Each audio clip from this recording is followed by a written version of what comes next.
And yesterday and today, of course, the focus is more on the economic development of the country. Well, Namibia's agenda for economic reform is set by the government and addresses the problems of the high poverty and extreme inequality of a dualistic economy, which emanates from a mineral-based enclave from the past policy of racial segregation, which restricted, of course, many of the benefits of education and other social services to the privileged. Today, we focus some of the key plans and policies. Welcome back. We continue, of course, reflecting on the economic and investment legacy of the president, the future of Namibia. And we're talking about the future of Namibia, of course, there's one institution that we cannot leave out of that conversation. The Namibia Revenue Agency Act provides for the establishment of the Namibia Revenue Agency and the powers, functions and management of NamRA. The Ministry of Finance has merged the Department of Inland Revenue and the Directorate of Customs and Excise into a semi-autonomous revenue agency, NamRA. And NamRA has the powers, of course, and the function to assess and collect taxes and duties amongst many other functions that guides it. In 2020, President Hage Geingob appointed Sam Shivute as the Commissioner of the Revenue Agency, and he now joins me to talk about the Revenue Agency, what it contributes to the economic advancement of the country. But first and foremost, Geingob, the man and the visionary. A very good morning to you, the Commissioner, and thank you so much for making time out to join us this morning. Good morning, Ricardo, and thank you very much for having me in your show during this very difficult time of our country. Well, of course, I know it's quite a difficult point of departure for us to start off with, but of course, we would have loved to have this conversation under different circumstances. But share with us, how did the news of the president passing reach you, and what was your initial thoughts and reaction to that news? When the news reached me, it was very, very devastating. I just woke up to the news, this breaking news, and was very devastating. Never expected it. And all I needed to do was to freshen up and rush to the president's residence, and we're still processing. So it has been very difficult. It's been very devastating, and yeah. In terms of your encounters with the president, I think before we talk business, what were your early encounters with President Hage Geingob? How did you meet him the first time? Yeah, first I got to know him from far, and later on we were worshiping together. We worship in the same church, Inner City Church. But apart from that as well, there are also a number of individuals as well who have facilitated or encouraged or made this relationship very possible. As you grow, I've been a public servant for about 29 years now, and as you grow into leadership position, there was a time that when I was appointed in one of the governance functions by the Minister of Urban and Rural Development, Comrade Sophia Shaningwa, I think that contributed to that, and of course the First Lady as well. Then through my work at Bank of Namibia as well, that the Ipumbushimi have also brought me closer to the State House. But later on, we really formed our unique one-on-one relationship, and that is something that I will cherish for the rest of my life. Yeah. Let's talk Namibia Revenue Agency. Of course, it's an agency that was conceptualized and set up during his administration and tenure. And even before you got to the Revenue Agency, of course, you were part of the central bank. That's where you had served. Talk to us about the transition, of course, and you buying into the idea of setting up this independent revenue agency and sort of plugging into that vision that the president had for setting up an institution of this nature. Okay. We all know that the policy that led to the formation of NamRA was approved by Cabinet in 2013, whilst Comrade President Hage Geingob was the then Prime Minister. But it did not start there.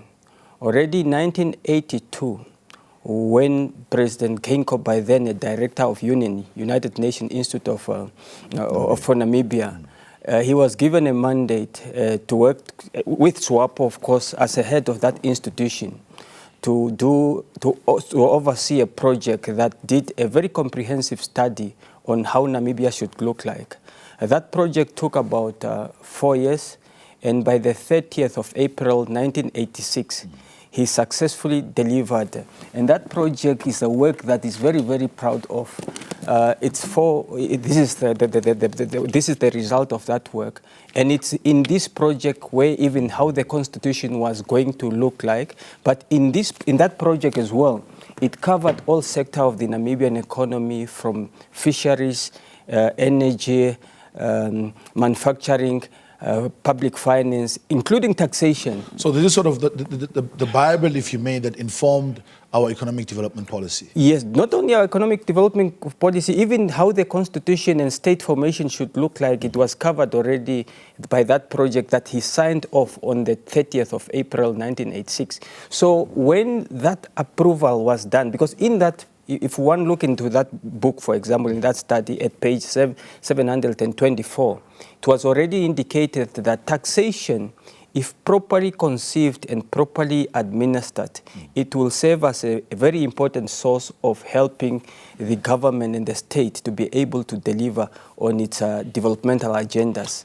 And also the issues that was already happening, like transfer pricing and how much Southwest Africa was losing by then through transfer pricing, it was already covered. So coming fast forward 2013, with the policy being passed, 2017, the law was then passed. He ensured that the law was passed. But there's one thing to pass the law.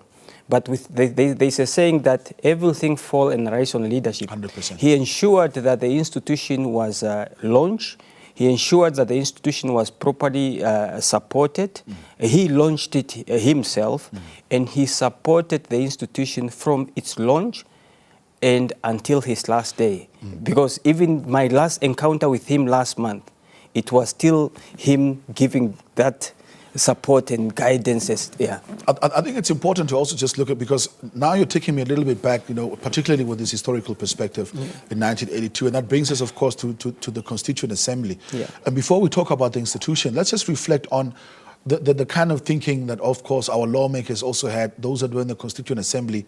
Now, looking at the Constitution, some of the provisions like Article 95, for example, that looks at the welfare of the people and what the government aspires to provide, you know, health services, access to healthcare, access to education, and obviously that has to be done on the back of taxes that need to be collected.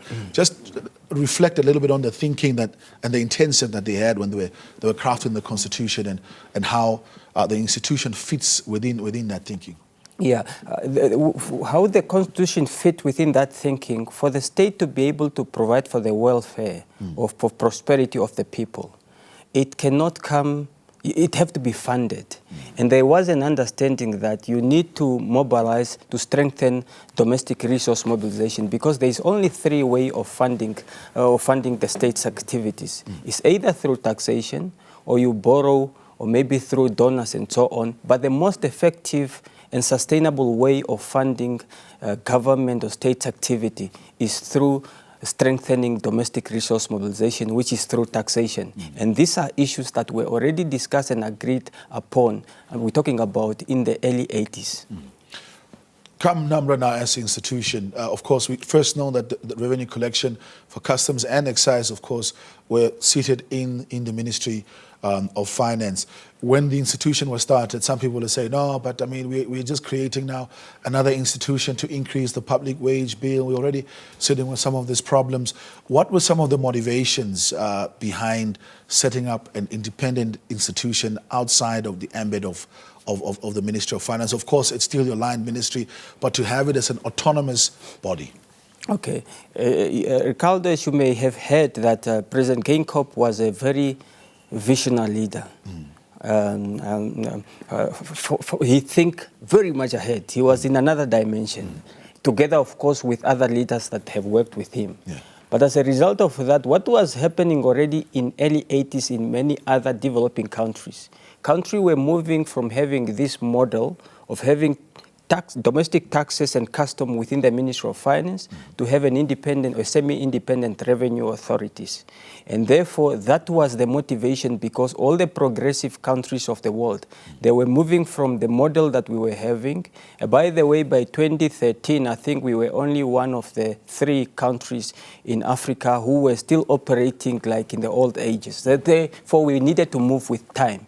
That's why it was then necessary for an institution like NamRA to be created, for one, to improve revenue collection, second, to improve service delivery. So that was really the intention. How has NamRA done since the inception? Would you pat yourself on the back in terms of the progress the institution has made? Yeah, our vision, as you may have heard from the clip from the Comrade President, is that we aspire to be a world-class revenue agency serving with passion to positively impact the livelihood of every Namibian. Now, when you would want to be a world-class revenue agency, you cannot afford to be complacent. You always want to ask more and to demand more from yourself. But of course, since the inception of NamRA, any target that was given to the institution have been exceeded for the past 3 years. And this year, for the first time, this year the target was adjusted initially from 67 billion to 71 billion. And I am here publicly happy to inform the public that for the first time, by the end of February, with 1 month to go, we would already have exceeded that revenue target of 71 billion. That have never happened before. But of course, and we do know that Comrade President, wherever he is looking upon us and is happy because that was one of his wish. He have done everything to ensure that the institution is supported. When the President talk about processes, systems and institutions, it's not rhetoric. He mean what he said, because if one look at the book, there's this book, Why Nation Fail. In that book by Robinson, The Why Nation Fails, there is a clear statement within that book that says that institutions whose economies succeed, or the institution that the countries that succeed, whose economies succeed, are those who build strong institutions. What do we mean by strong institution? By strong institution, you must have those strong institutions that have competent people, structure, processes, system, and also there must be no interference. And one of the things that have to be credited to, and that's what I wanted to ask, particularly on the interference aspect. That you were saying one of the things that are critical. Oh yeah, I mean, when President Geingob talk about the respecting of processes, he mean it 100%, because he will never interfere with the operation of the. He will never even try to. He trusted that those who are entrusted with the institution, because they were appointed based on merit, they know what they're supposed to do, and he expects them just to deliver. Never even, no matter how many people will go to him and complain, will never even take a phone call and interfere with the process. And I have experienced him. I have been in many different leadership positions. Be it at Bank of Namibia, you have seen when SME Bank have to close down. Closed down, yeah. But you understand. So there was no late night phone call. There was no late. I was in the leadership of Bank of Namibia, but that there was the Bank of Namibia have to do what it's supposed to do, despite the fact that he was also part of the top leaders who make sure that that project was implemented. But still, no interference. Then you have in taxation. Taxation is very political. There ought and there will always be political interference sometime in taxation. But I am here to inform the world and the public that not even a single day from the inception, other than just supporting. One of the things, of course, that we know about, not only as the commissioner, but of Sam Shivute as the civil servant, has also been the support for professional ethics, of course, through your motivational speaking as well. Yeah. Timothy Snyder says in the book On Tyranny that the nations, of course, also start to fail when the professional ethics of public institutions start to erode. We've seen NamRA, of course, since the establishment of the institution, has been hailed as one of those institutions that has really created a brand for themselves in terms of maintaining integrity, professionalism and professional ethics. Talk to us about your leadership style within the scope of that accountability, transparency and professionalism that the President always alluded to, and how NamRA, of course, is now getting the reverence that it's getting from other parastatals and the nation at large. Okay. Just before I speak to you about that, I want just to declare here that I'm one of the disciples and a student of the teaching of President Hage Geingob.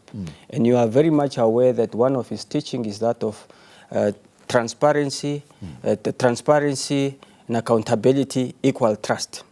And again, he repeated the same message as well when NamRA was launched as well. He demanded ethical way of doing things. And therefore, our commitment within NamRA, integrity is one of our values.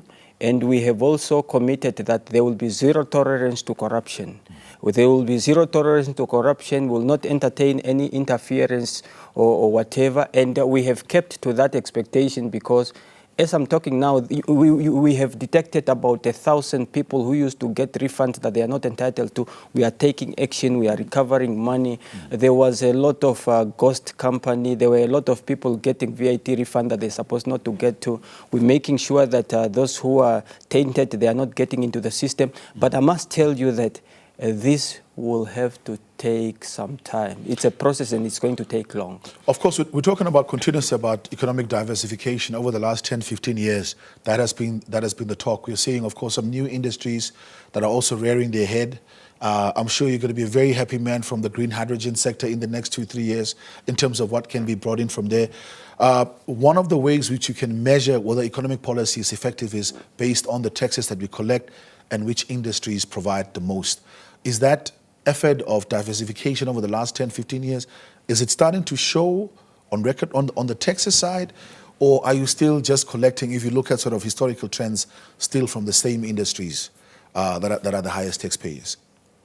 No, the diversification is there. Especially now with the increased level of exploration in the oil and gas sector, you're seeing some great revenue coming from that coming from that sector. The good thing is that Namibian economy is very much diverse. And our tax revenue collection is not just coming from one sector. It's very diverse, and that is very encouraging. But the number that we are seeing is just, very impressive numbers that we are seeing, and we are very happy.